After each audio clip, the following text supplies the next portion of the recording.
algunas imágenes de medicina nuclear no tienen tanta precisión, ¿no es cierto? En cambio, la tomografía tiene mayor precisión desde el punto de vista anatómica. Pero, sin embargo, las lesiones que no puedan mostrarnos la tomografía, o primero, las patologías, nos muestra el estudio de PET. Entonces, el objetivo de hacer la imagen híbrida justamente ha sido, si estos son altamente sensibles para mostrar la patología y tienen alta resolución, entonces para juntar estas dos técnicas se ha hecho la imagen híbrida. De esta manera tenemos altamente sensible a las patologías del PET y alta resolución de la tomografía. Entonces, eso ha sido el objetivo principal a grandes rasgos para que hayan imágenes híbridas del PET-CT. Entonces, esto es lo que yo quería compartir con ustedes. Espero que nos sirva de manera general y para entender de qué se trata el PET-CT y para poder entender también la segunda charla que nos van a dar y nos van a hablar de aplicaciones del PET-CT. Muy bien, entonces muchas gracias por su atención. No sé si hay alguna consulta. Sí, licenciado, muchas gracias por su ponencia. Vamos a proseguir con las preguntas, por favor. Recordarles a todos los participantes, si es que tienen alguna pregunta directamente, la pueden hacer al chat. Licenciado, ¿podemos esperar unos 30 segundos, por favor, hasta ver si hay alguna pregunta? Por favor, licenciado. Sí, claro que sí.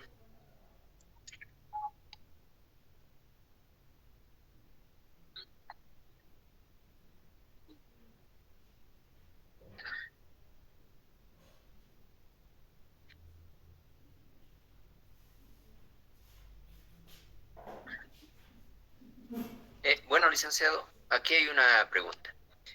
Es de José Ignacio. Dice, buenas noches, un gran saludo al licenciado Joaquín Bautista.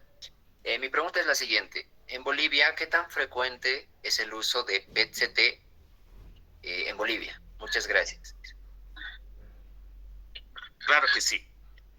El PET-CT en Bolivia ha comenzado a partir del 2021. Ustedes deben conocer el proyecto ABEN, que es un proyecto del gobierno. Actualmente tenemos el PET-CT, que es una red de centros nucleares en Santa Cruz, Achumani y en El Alto. El Alto ya funciona hace 3 años y la frecuencia que se hace desde que ha iniciado son aproximadamente, se realizan 2 días a la semana y actualmente ya se realizan 3 días por semana los estudios de PET-CT y la mayoría son pacientes oncológicos. Pero habría que mencionar también los estudios, lamentablemente, estos estudios de equipos híbridos son costosos y el Seguro Social Universal lo cubre, por eso es que tenemos gran cantidad de pacientes que, sin embargo, haciendo 3 días a la semana, por el momento se está cubriendo la cantidad de estudios que son requeridos en los centros de medicina nuclear. Listo, licenciado. Muchas gracias. Agradecemos, licenciado Joaquín Bautista, por su brillante y enriquecedora ponencia. Que tenga un excelente resto de jornada, licenciado. Agradecemos por acompañarnos este día y que nos vemos en una próxima, licenciado. Muchas gracias. Bueno, muchas gracias a ustedes.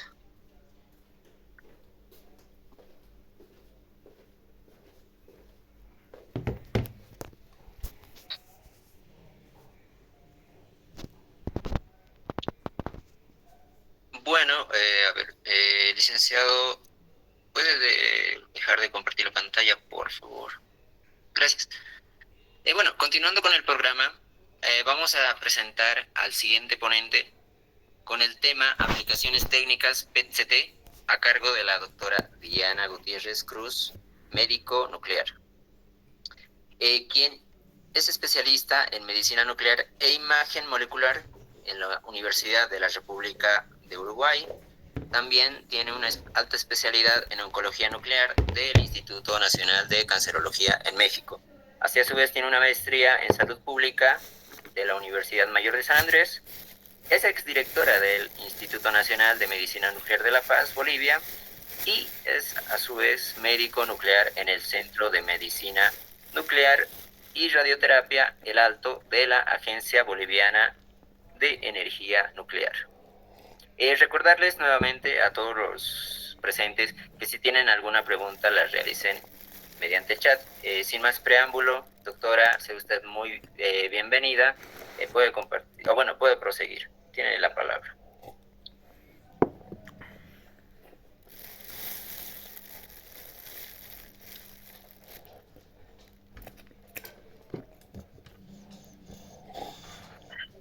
Muy buenas noches a todos. Muchas gracias por la invitación. ¿Pueden ver la pantalla? ¿Pueden escucharme? Muy buenas noches, doctora. Sí, se le escucha y está compartiendo pantalla. Perfecto. Muy bien. Bueno, en esta oportunidad me gustaría hacer algunos comentarios sobre las aplicaciones clínicas del PET-CT, un estudio que afortunadamente ya lo tenemos en Bolivia, tal como lo indicó el licenciado Bautista, y gracias a eso podemos ofrecer este tipo de técnica nueva a los pacientes, sobre todo a los que vienen del Seguro Universal. Bueno, para hacer un poco de énfasis sobre la imagen anatómica y la imagen funcional, recordar que cuando nosotros hablamos de imagen anatómica nos estamos refiriendo a la radiografía, al ultrasonido, a la tomografía computarizada y a la resonancia magnética. Cuando hablamos de imagen funcional nos estamos enfocando a medicina nuclear, los estudios SPECT, y ahora tenemos este tipo de estudios híbridos que nos permiten una conjunción de ambas modalidades de imagen, y gracias a eso tenemos el estudio PET-CT, que es un estudio híbrido que nos va a permitir... Disculpe ¿sí? Que la corte. No sé si está pasando las diapositivas, porque no, en compartir la pantalla no está pasando. Disculpe. Ah, sí, las estoy pasando. Déjenme ver.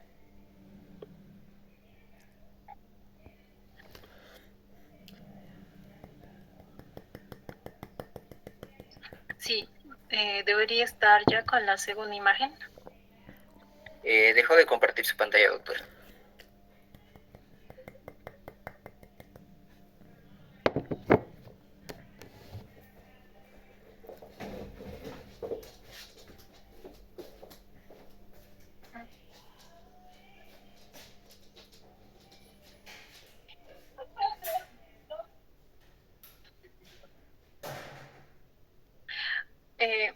¿Ahora sí pueden ver las imágenes? Ahora sí, doctora. Muchas gracias. Muy bien, mil disculpas.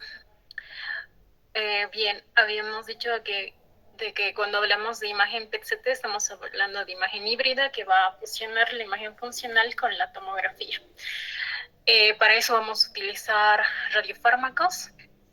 En este caso vamos a utilizar la tecnología PET, que es la tecnología por emisión de positrones, que consiste en la emisión de un positrón, que es una partícula subatómica que es parecida al electrón, solo que con carga positiva. Esta va a ser emitida a través del flúor 18, que va a emitir este electrón, este positrón, que va a colisionar con un electrón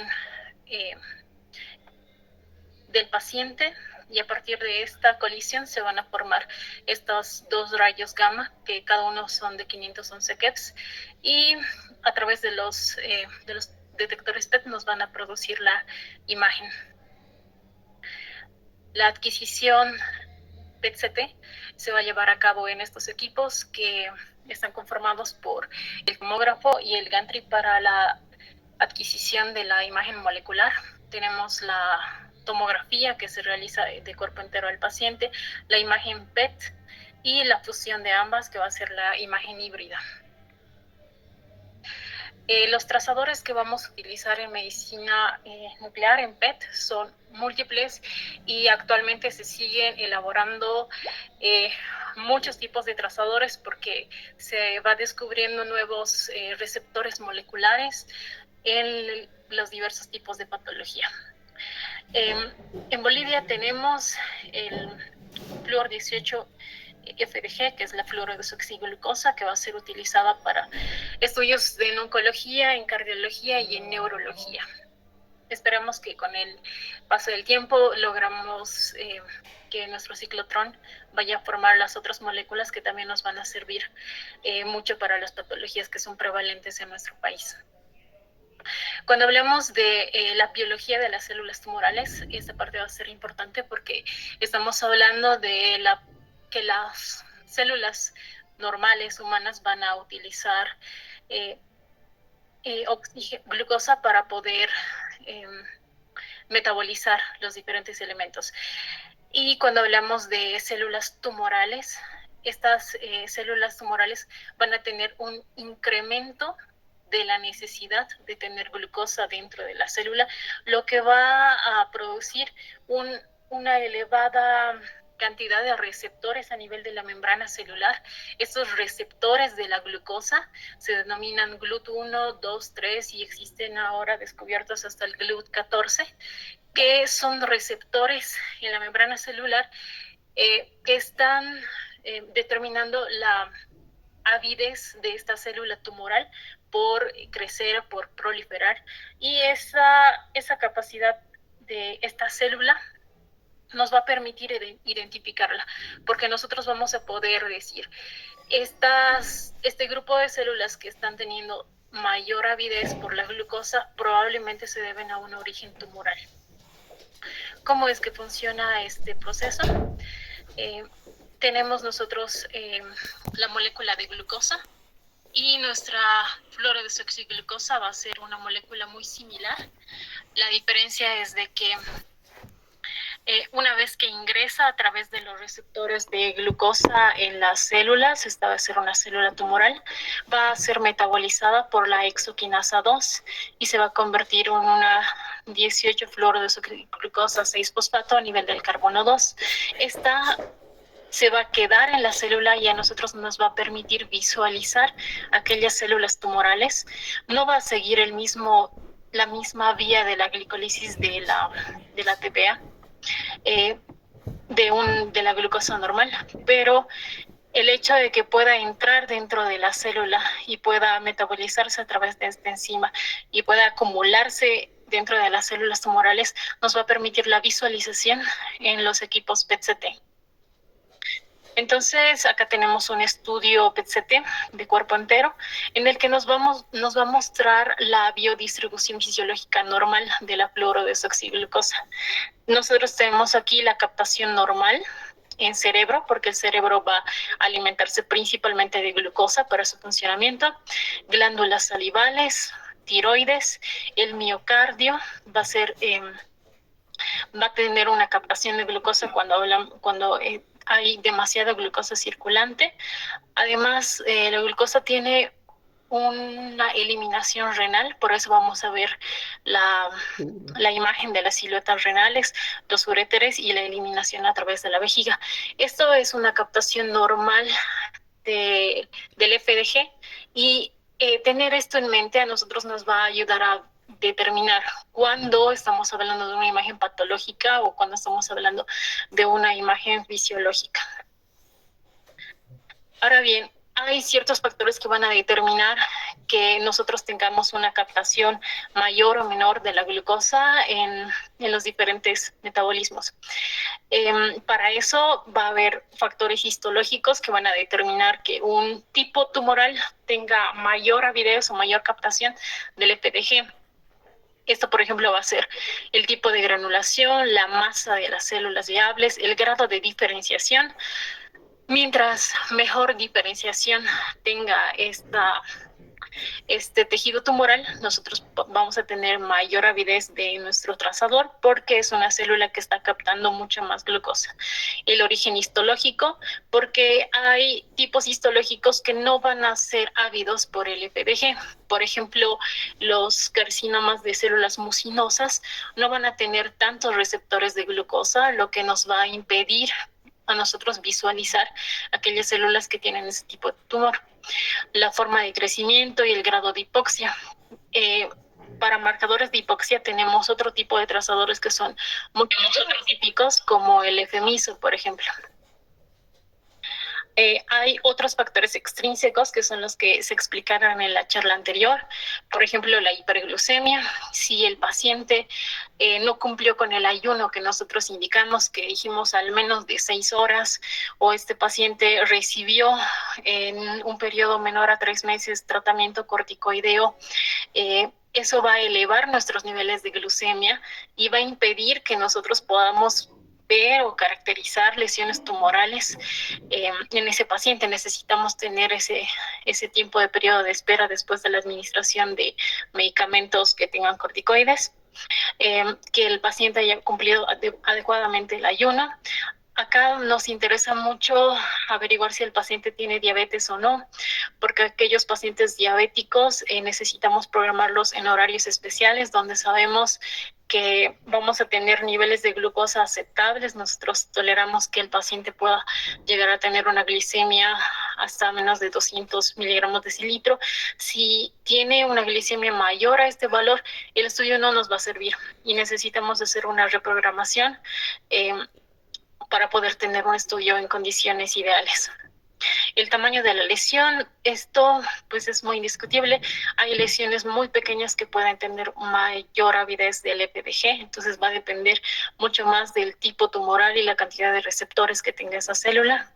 La localización, esto es un problema, por ejemplo, para las lesiones cerebrales, porque como ven, todo el tiempo son ávidas de PDG. Si nosotros tenemos una lesión tumoral muy pequeña, probablemente no la vamos a ver si nosotros no preparamos adecuadamente a este paciente.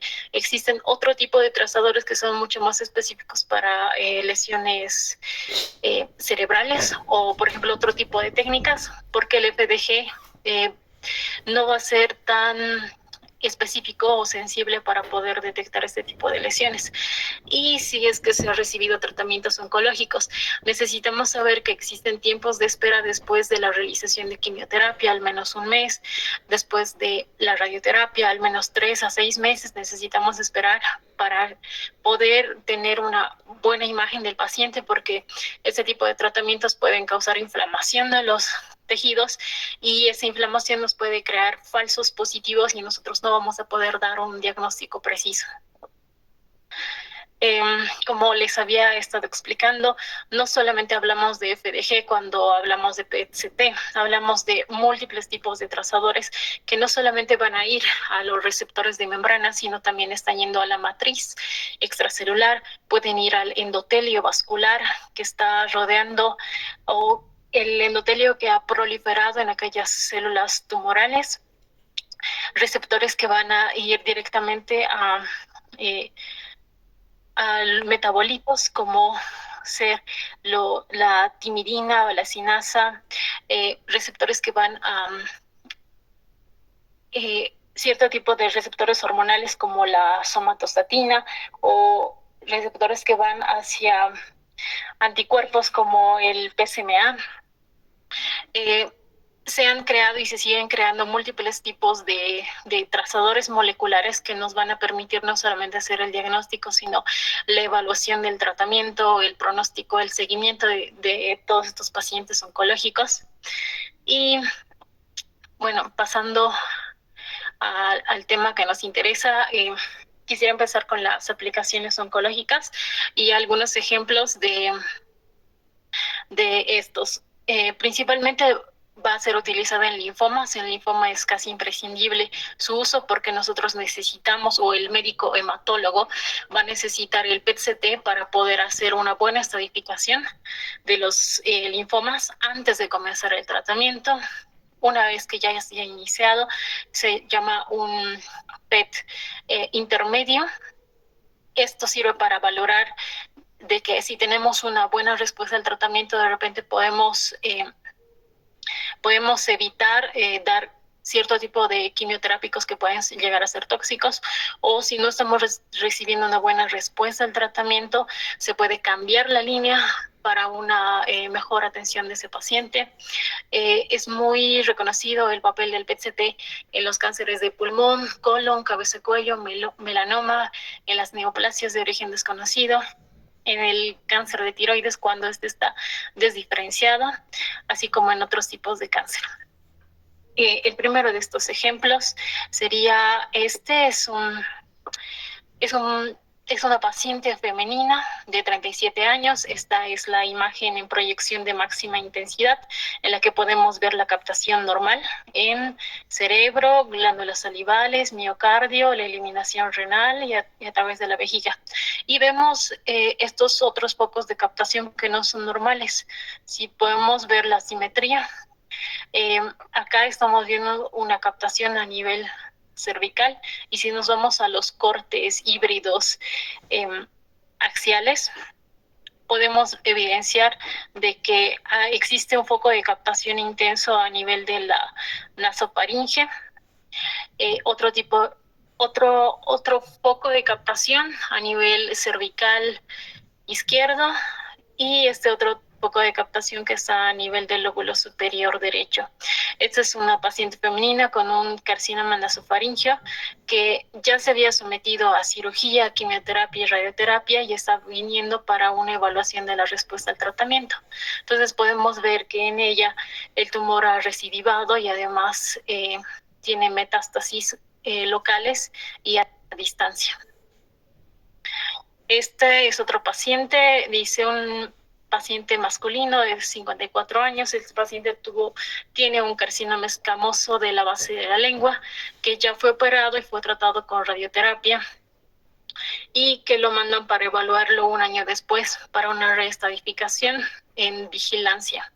Entonces, podemos ver diferentes lugares donde hay focos metabólicos alterados, anormales. El primero de ellos está a nivel de la base de la lengua, donde también podemos observar cambios quirúrgicos. Tiene también adenopatías que están a nivel cervical izquierdo, y tiene este otro foco de captación que parece estar a nivel esofágico en este corte axial. Lo podemos corroborar en este corte sagital, si es un foco de captación que está a nivel de la pared esofágica.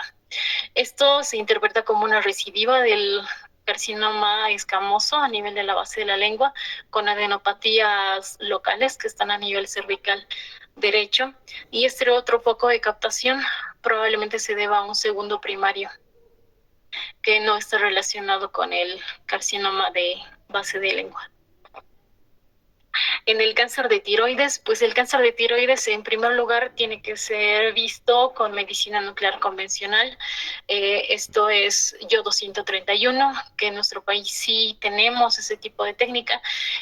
Sin embargo, cuando el yodo 131 ya no tiene avidez por las células tumorales, probablemente nos estamos enfrentando a un panorama de desdiferenciación tumoral, se denomina. Este paciente es un paciente masculino que tiene un cáncer diferenciado de tiroides. Ese fue el primer diagnóstico, y le dieron como tratamiento yodo 131. Llegó a acumular hasta 600 milicuries de yodo 131 como tratamiento. Él tenía una tiroglobulina de 1200, que con todo el tratamiento había disminuido hasta 14 nanogramos por mililitro, y desde hace un año ha incrementado a 89. Le hicieron un rastreo con radioyodo y el rastreo salió negativo. En este tipo de pacientes está indicado el estudio PET-CT. El estudio PET-CT en el cáncer de tiroides no va a estar indicado en la estadificación, ni en la reestadificación, ni en la evaluación del tratamiento. El PET-CT en el cáncer de tiroides está indicado cuando nosotros estamos sospechando una desdiferenciación de las células, es decir, estas células cancerosas tiroideas ya no son ávidas por el yodo 131, y estas células pasan a transformarse en células que van a tener mayor cantidad de receptores de glucosa, y por eso nosotros vamos a tener captación con nuestro flúor desoxiglucosa, FDG. En este caso, en este paciente podemos ver que acá existen adenopatías cervicales supraclaviculares izquierdas que están coincidiendo con el foco de captación metabólica. Acá podemos ver un trazo fracturario, probablemente una metástasis lítica a nivel costal. Otro foco de captación que coincide con una lesión nodular hipodensa a nivel del segmento 1 del hígado. Todos estos focos son metastásicos, probablemente por un cáncer de tiroides desdiferenciado. En cuanto al tumor primario de origen desconocido, acá es un estudio muy requerido porque probablemente podemos tener algún nódulo linfático que salió positivo para cáncer, pero en todos los estudios que se le realiza al paciente no encuentran dónde está el primario. Acá el PET-CT es muy útil porque recuerden que es un barrido de cuerpo entero y nos va a permitir poder ver casi todas las estructuras y nosotros vamos a poderle dar una aproximación más precisa al oncólogo que él nos lo está requiriendo. En este caso se trata de un paciente masculino que presentó una metástasis cervical, no desconocen cuál es el origen, le hicieron una tomografía, la tomografía resultó negativa y por lo tanto le solicitan el estudio PET-CT para la estadificación inicial. En el estudio PET-CT podemos encontrar este foco de captación metabólica que está a nivel laringeo y este otro foco de captación que está a nivel de un ganglio linfático cervical derecho. Entonces, nosotros con PET-CT pudimos identificar el primario y la metástasis que ya había sido funcionada probablemente. Este es un cáncer de mama. Se trata de una paciente de sexo femenino de 41 años. Esta paciente ya había tenido un cáncer de mama tratado y ya había tenido respuesta completa. Viene después de muchos años en vigilancia.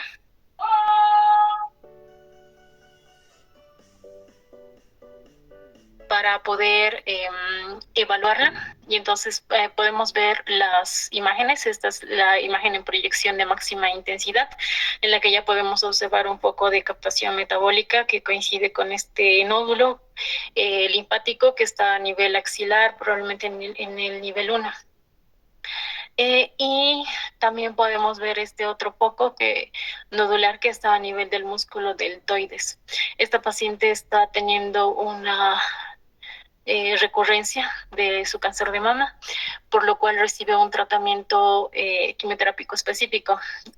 Posterior al tratamiento se vuelve a hacer el estudio PET-CT. Tenemos acá la imagen en proyección de máxima intensidad, en la que no observamos ningún foco de captación anormal del radiotrazador.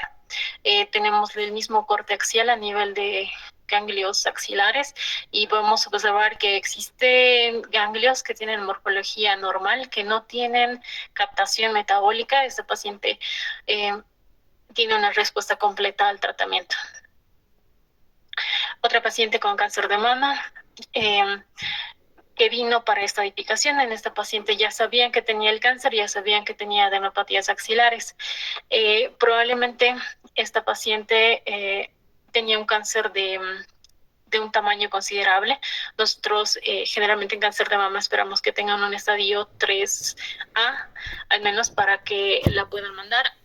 Un estadio menor no tiene mucha relevancia en el PET-CT porque se ha demostrado de que no va a modificar el diagnóstico ni el tratamiento en el paciente. Sin embargo, si nos mandan a pacientes a partir de este estadio, sí podemos aportar modificando de repente la conducta quirúrgica o pudiendo hallar metástasis que no son regionales. En este caso, la proyección en máxima intensidad nos permite ver focos de captación anormal a nivel ganglionar, a nivel de mama derecha, y tenemos otro tipo de captación que parece estar a nivel pélvico. Y ya en los cortes axiales podemos ver que se trataba de adenopatías axilares derechas. Tenemos acá la gran lesión que ocupa la mama derecha, que está contactando el plano cutáneo, y la captación a nivel pélvico está coincidiendo con una lesión blástica a nivel del sacro. La paciente recibe un tratamiento quimioterápico por este tipo de tumor, además de cirugía, y nos la envían para la evaluación del tratamiento.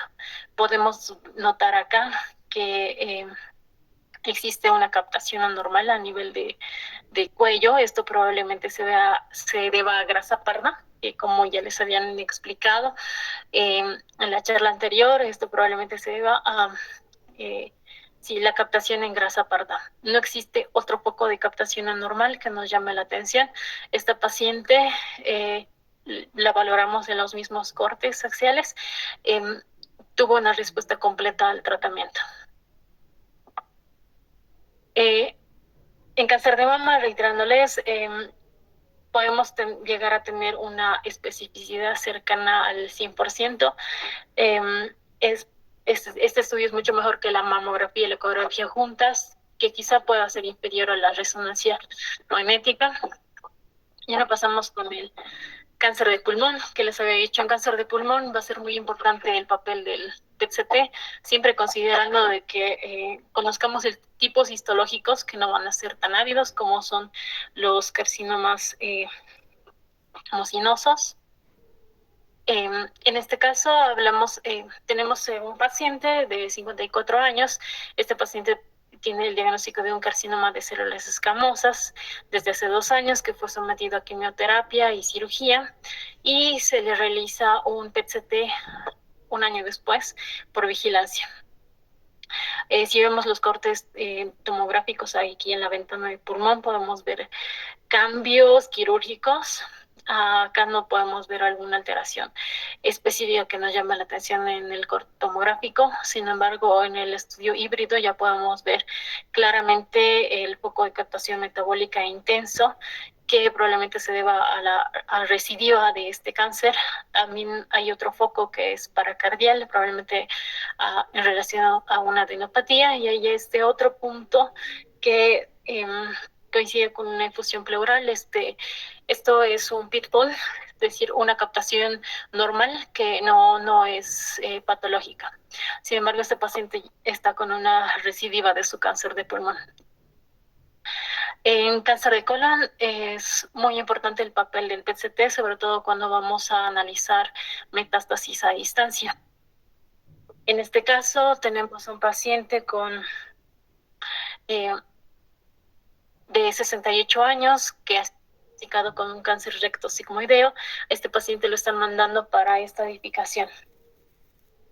Tenemos la primera imagen, la imagen en proyección de máxima intensidad. Podemos reconocer acá un foco de captación que se debe a una pequeña infiltración en el momento de la inyección en nuestro trazador.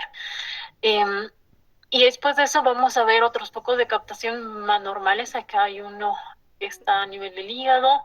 Podemos ver otra captación que nos llama la atención a nivel de pelvis. Si podemos observar los cortes, ya en la imagen híbrida, tenemos este foco de captación como a nivel occipital derecho. Esta es una metástasis a nivel cerebral. En este corte axial a nivel del recto sigmoides podemos observar el engrosamiento mural hipermetabólico que corresponde al cáncer ya diagnosticado. Tenemos el corte en la ventana pulmonar. Acá se puede evidenciar la lesión sólida a nivel de pulmón izquierdo, que tiene también captación metabólica. Acá en este corte axial podemos, y en ventana de partes blandas, podemos observar una lesión hipodensa, mal definida a nivel del segmento 1 del hígado, que también coincide con este foco hipermetabólico. Todas estas parecen estar en relación con una metástasis cerebral, pulmonar y hepática. Acá tenemos también una masa que está a nivel de ciego, que coincide con este foco de captación, y esto nos hace sospechar de un segundo primario. Probablemente no vamos a pensar acá que se trata de una metástasis, porque estamos hablando de un cáncer de recto sigmoides cuya diseminación va a ser principalmente hacia hígado y pulmones. Otro paciente con un cáncer de pulmón. Este paciente tenemos de 73 años. Este paciente fue sometido a un estudio PET-CT de estadificación y después a otro estudio PET-CT de seguimiento del tratamiento. En el primer estudio PET-CT podemos ver focos de captación anormal que están a nivel mesentérico. Esto nos hablaba de adenopatías que están a nivel peritoneal. Y después del tratamiento que realizó este paciente, un tratamiento quimioterápico, vemos un incremento del número, del tamaño y de la intensidad de captación a este nivel, lo que nos está indicando una progresión de la enfermedad. Otro paciente es una paciente femenina de 50 años, tiene un carcinoma cervicouterino que viene a un estudio de estadificación. En esta paciente podemos ver estos focos de captación hipermetabólica que están coincidiendo en la imagen híbrida con adenopatías retroperitoneales paraórticas e intercaboórticas. Acá podemos ver en el corte sagital la lesión que está a nivel de cervix uterino. Acá podemos ver las adenopatías en cadena ilíaca externa. Y esta paciente fue sometida a tratamiento. En el estudio post-tratamiento, a nivel infradiafragmático, podemos ver que ya no están las adenopatías retroperitoneales, ya no vemos la captación a nivel de ilíaca, y tenemos nuevas adenopatías que están a nivel de la región axilar. En esta paciente, estas adenopatías nos hacen sospechar de un probable cáncer de mama. Se hizo la búsqueda de un cáncer de mama y se biopsiaron estas adenopatías y se encontraron que se relacionaba con un primario oculto de mama. Ya se había tratado y tenía una respuesta completa por el cáncer cervicuterino y estos hallazgos son de un segundo primario. Otra paciente con cáncer cervicuterino, me parece importante recalcarlas por la prevalencia que tenemos en nuestro medio de esta patología. Esta paciente también vino para estadificación, 62 años. Podemos ver la lesión que está a nivel del cervix uterino. Y en esta paciente no solo vemos esta lesión, sino también podemos observar que hay una asimetría en la captación normal que tenemos a nivel de las siluetas renales. Esta falta de captación a nivel de la silueta renal izquierda se coincide con la extensión de la lesión tumoral hacia el parámetro izquierdo. Probablemente se está obstruyendo el uréter distal, lo que está ocasionando una falta de la función en el riñón izquierdo.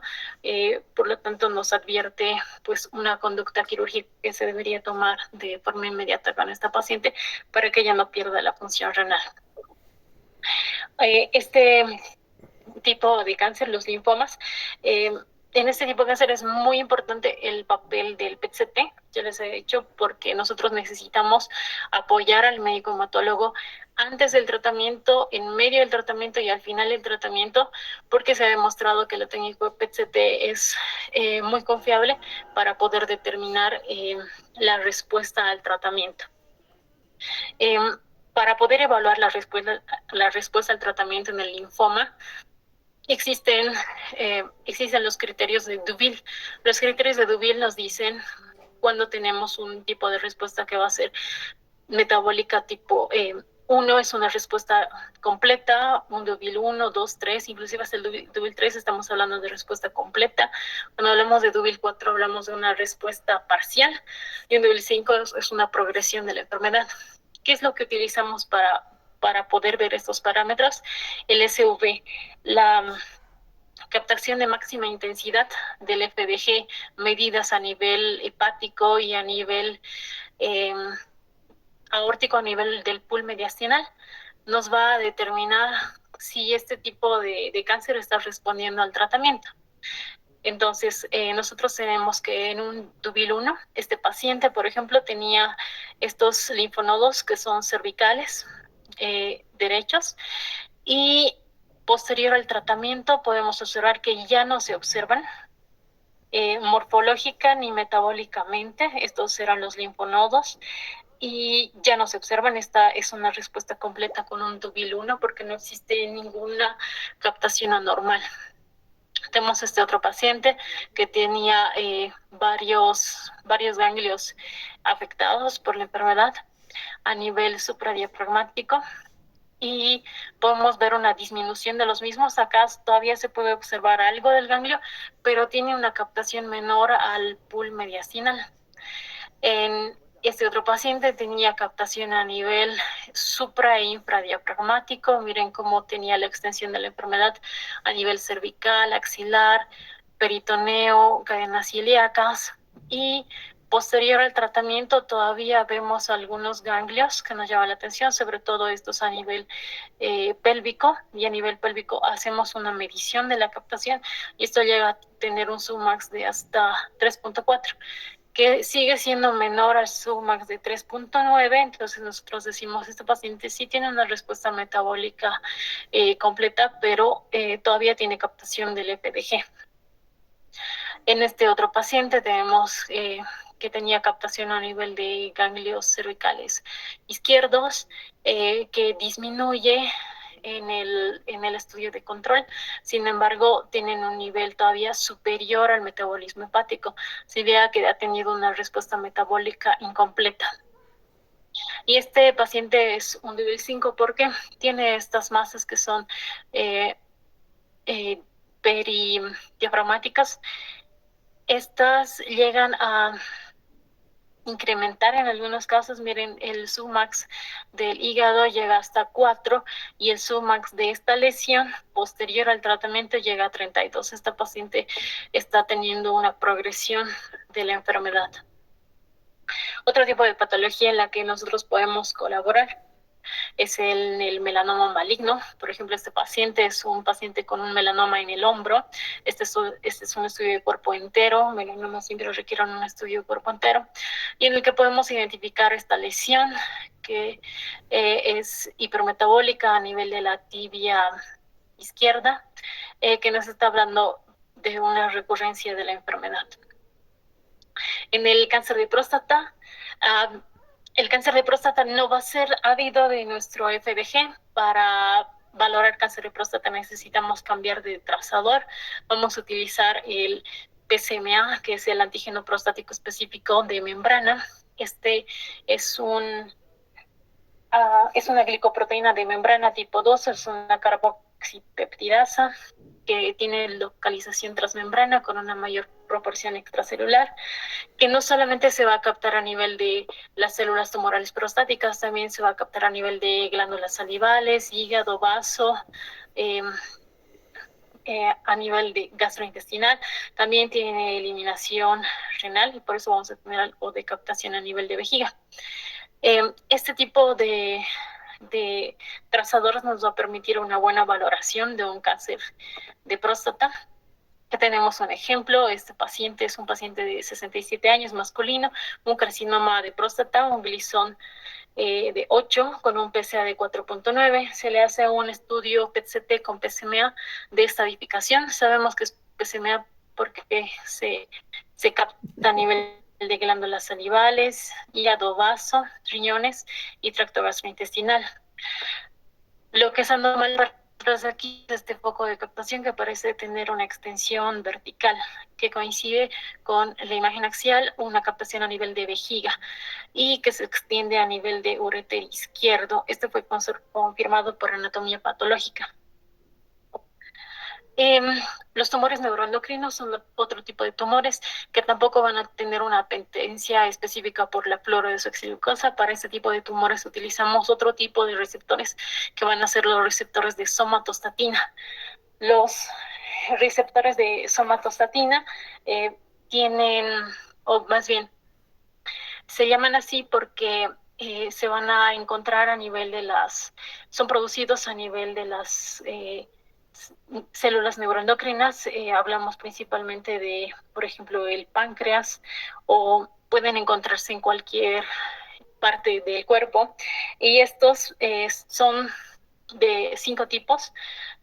Dependiendo del tipo al que va dirigido, nuestro trazador puede ser diferente. Sin embargo, Los tipos de trazador van a ser pues el octreotide.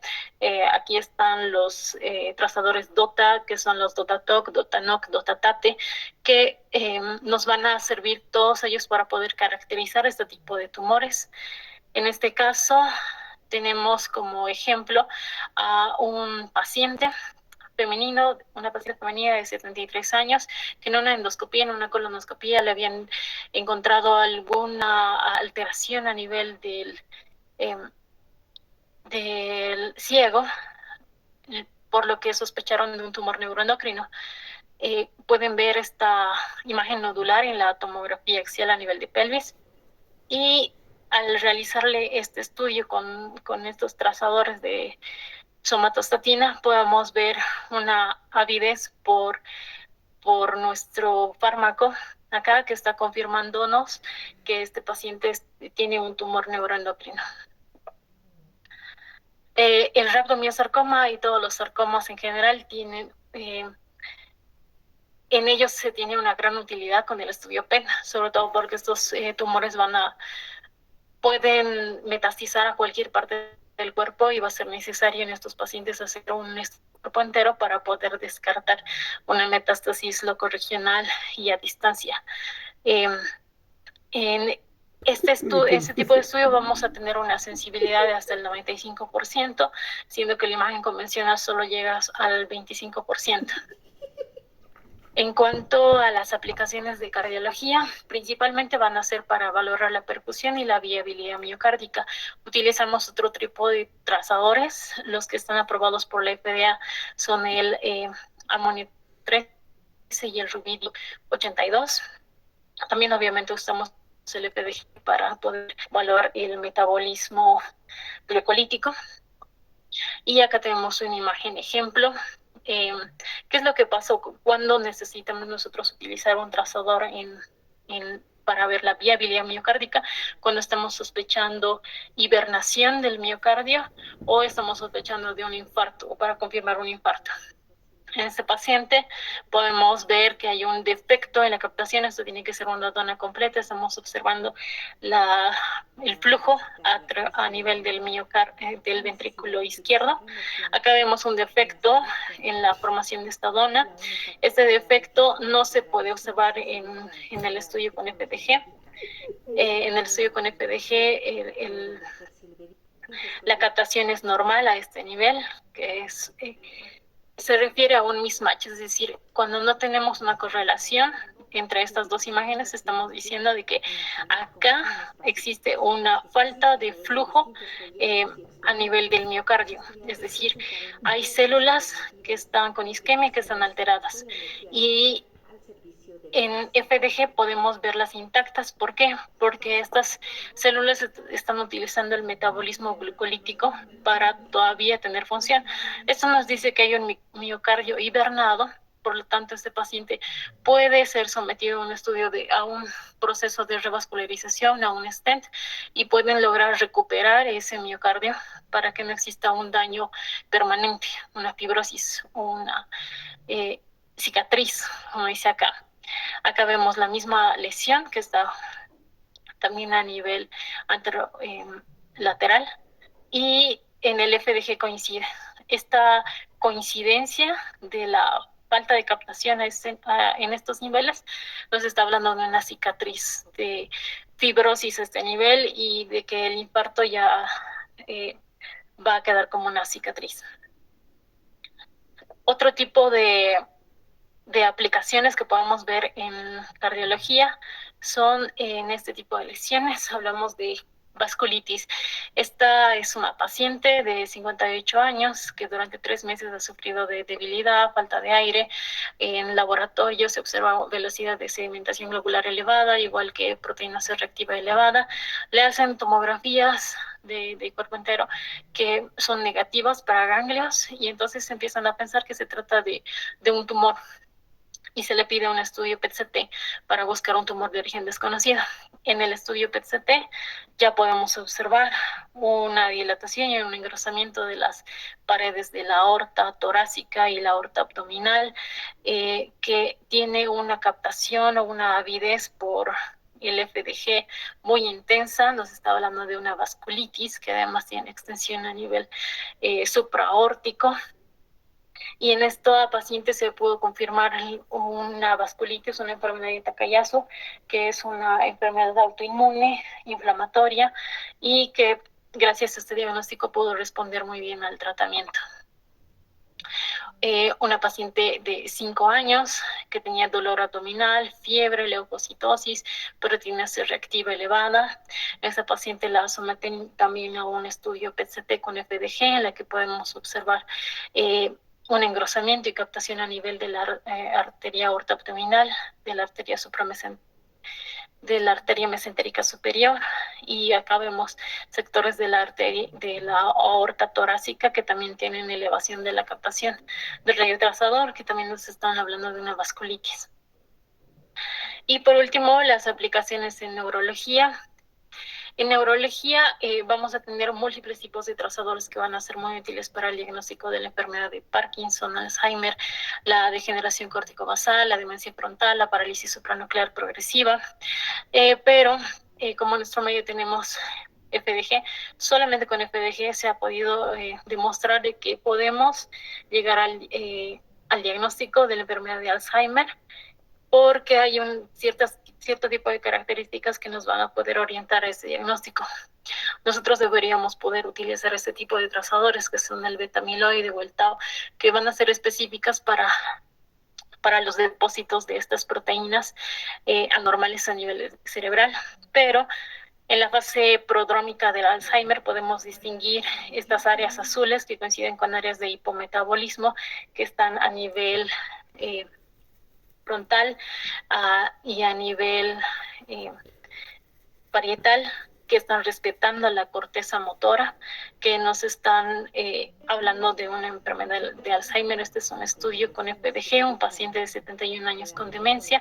Lo mismo podemos ver una hipoperfusión y un hipometabolismo que está a nivel frontal anterior, que está respetando la corteza motora y que también está a nivel parietal, que está coincidiendo con el patrón metabólico que observamos en los pacientes con enfermedad de Alzheimer. Y pues eso sería todo. Espero no haberme extendido tanto en el tiempo y atenta a sus comentarios. Doctora, muchas gracias por su ponencia. Por favor, vamos a dar paso a las preguntas. Frida Cancari dice: buenas noches, doctora. Mi pregunta es la siguiente: ¿qué ventajas tiene la PET-CT sobre otras técnicas para la detección de cáncer? Por favor, doctora. Comparadas con tomografía computarizada, elevamos no solamente el diagnóstico, es decir, podemos identificar muchas más lesiones, somos mucho más específicos para poder determinar cuándo hay o no cáncer en lesiones. O sea, la sensibilidad y la especificidad del estudio PET-CT es superior a la técnica de una tomografía computarizada normal o contrastada. Hay cierto tipo de tumores en los que no somos tan buenos, como les había dicho, tumores cerebrales, de repente no vamos a poder caracterizarlos bien, pero en el resto de tumores, cuando hablamos de mama, cervicuterino, pulmón, colon, la sensibilidad es superior.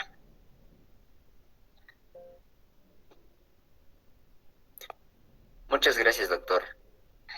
Bueno, la siguiente pregunta es de Lourdes Cindy y dice: buenas noches, disculpe, doctora, mi pregunta sería: ¿qué limitaciones tiene la PET-CT en la evaluación del cáncer de mama?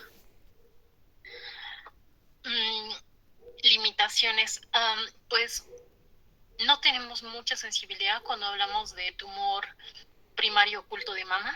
Probablemente cuando no se puede identificar el tumor por medio de PET-CT, probablemente podamos hacerlo a través de otra técnica que es un PET específico de mama o resonancia magnética.